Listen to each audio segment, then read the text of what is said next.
আল্লাহ রাব্বুল আলামিনের কাছে কখনো এভাবে চাইবেন না যে আমাকে গাড়ি দাও, বাড়ি দাও, টাকা দাও, পয়সা দাও, ধন দৌলত দাও, এভাবে চাইবেন না। কারণ হলো ধন দৌলত, টাকা পয়সা, গাড়ি বাড়ি এগুলোর মধ্যে যে আপনার কল্যাণ আছে এটা আপনি কিন্তু জানেন না। এগুলোর মধ্যে আপনার কল্যাণ নাও থাকতে পারে।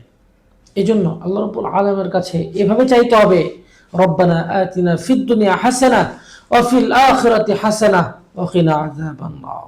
অর্থাৎ আল্লাহ রাব্বুল আলামিন তুমি আমাকে দুনিয়াতে এবং আখিরাতে কল্যাণ দান করো এবং জাহান্নামের আগুন থেকে আমাকে মুক্তি দান করো।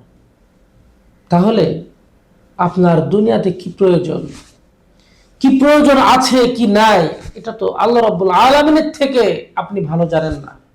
আপনার যখন যেটা প্রয়োজন, আপনার হাজাত পুরা করার জন্য আল্লাহ রাব্বুল আলামিন সব সময় প্রস্তুত আছেন এবং আপনি শুধু আল্লাহ রাব্বুল আলামিনের হয়ে যান, আল্লাহ রাব্বুল আলামিনের কাজ করে যান, দেখবেন আল্লাহ রাব্বুল আলামিন আপনার কোথায় কি প্রয়োজন এটা আল্লাহর পক্ষ থেকে আপনার মিটিয়ে দিবে।